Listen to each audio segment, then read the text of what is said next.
परमेश्वर का एक बार फिर जब मेरा जीवन दुख में कलेश में बीत रहा था तो एक बहन हमारी गांव की थी जो यीशु मसीह के बारे में बताया और वो चर्च के बारे में बताया जो नवाबगंज गोंडा क्षेत्र में लगता है, और उस चर्च में लेकर आई और वहाँ की पास्टर गुड़िया सिस्टर हैं, उनके द्वारा हमारा जीवन बचा, उनकी दुआओं प्रार्थनाओं से हमारा जीवन बचा और हम लोग अच्छे भले हो गए। यही हम धन्यवाद करते हैं परमेश्वर का। सभी को जय मसीह की। मेरा नाम राजकिशोर है, मैं यूपी का नवाबगंज क्षेत्र का रहने वाला हूँ। मैं अपने जीवन का गवाही देने जा रहा हूँ। परमेश्वर का अनुग्रह है जो आज हम परमेश्वर की उपस्थिति में बैठकर अपने जीवन का गवाही दे रहे हैं। हमारा जीवन पहले का जीवन बहुत गड़बड़ी में था। मैं मूर्ति पूजा करता था, बहुत मेरा जीवन संघर्ष में था। मैं काली जी का बहुत बड़ा भक्त था और हमारे जीवन में बहुत दुख थी, बहुत परेशानियाँ था। हमारे घर में हमारे बच्चे बीमार रहते थे, पत्नी बीमार रहती थी, हम बीमार रहते थे। जितना हम पूजा पाठ करते थे उतना हमारे जीवन में दुख परेशानियाँ आती गई और हम डॉक्टरों के पास गए, मंदिरों में गए और मज़ारों पे जाकर दुआ कराए, लेकिन हमारे जीवन में कोई सुधार नहीं आया और हमारा पैसा डॉक्टरों के पास, ओझा तांत्रिक के पास बहुत बर्बाद हो गया। हम एकदम कंगाल हो गए, गरीबी में आ गए और हमारी और हमारे पत्नी के बीच में रोज लड़ाई झगड़ा होता था। हमारे जीवन में कोई शांति नहीं था, कोई अच्छा नहीं होता था। हमारे जीवन में दिन प्रतिदिन हमारा जीवन बिगड़ता जा रहा था और परमेश्वर का अनुग्रह हुआ। 2017 में एक बहन हमें मिली जो प्रभु यीशु मसीह के बारे में बताई, हमारे गांव में रहती थी। उसके द्वारा जब हम कलेसिया में आए, चर्च में आए, तो हमारे जीवन में उसी दिन से सुधार होना शुरू हो गया और हमारे जीवन में परमेश्वर का अनुग्रह हुआ और हमारा जीवन सुखदायी हो गया। हमारे जीवन में सुख और शांति आ गया।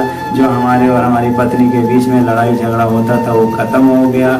और एक टाइम ऐसा आया कि हम बेटा मांग रहे थे परमेश्वर से और ऐसा नौबत आ गया कि दवा कराने की समस्या आई और हमारे घर में हमारे भाई को 3 बेटियां थी और हमें एक बेटी थी और सब लोग गांव वाले ताना मार रहे थे इसके घर में, इसके कुल में तो बेटियां ही बेटियां हैं। सब लोग बोली ताना मार रहे थे, गांव वाले मजा ले रहे थे कि इनके घर में तो बेटियां ही बेटियां हैं। लेकिन जब यीशु मसीह में आया और परमेश्वर के पास आया और इससे पहले मैं डॉक्टरों के पास भी गया, दवा भी ऐसा टाइम आया कि दवा कराने का नौबत आ गया। डॉक्टर बोला दवा कराओ फिर उसके बाद तुम्हें बच्चा होगा। फिर हम बोले हमारे पास पैसा नहीं था कि हम इलाज करा सकें। और जब यीशु मसीह के दरबार में आए और हम दुआ प्रार्थना कराए अपने अगुवे के द्वारा और उसके 2 साल के बाद परमेश्वर हमें बेटे के साथ ब्लेस किया और हमारा जीवन सुख शांति से हो गया और जो मैं परमेश्वर से मांगा वो मिला।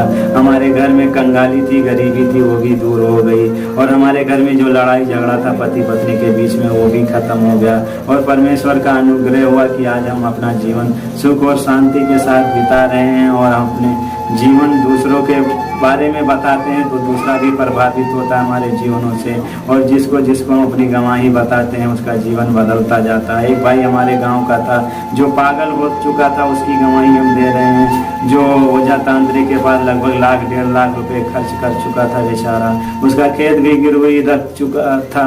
ऐसा नौबत आ गया था और परिवार वाले रो रहे थे और चिल्ला रहे थे। एक दिन मैं उसके घर के पास गया तो बोले भाई ऐसा ऐसा प्रॉब्लम है, बोले हमें किसी तांत्रिक के पास लेके चलो कि हमारे बच्चे का इलाज हो सके।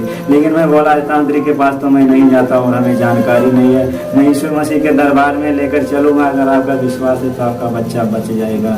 और वो चंगा, मैं यीशु मसीह के दरबार में उसको लेके आया। उसका जो पागलपन का श्राप था वो श्राप टूट गया और 2 ही 3 संडे में वो बच्चा एकदम स्वस्थ हो गया। आज मुंबई में अच्छा भला कमा खा रहा है, उसके घर में भी सुख और शांति आ गई और पूरे फैमिली आनंद और खुशी के साथ जीवन बिता रहे हैं। हम धन्यवाद करते हैं परमेश्वर का और यही हमारी गवाही है। सबको जय मसीह।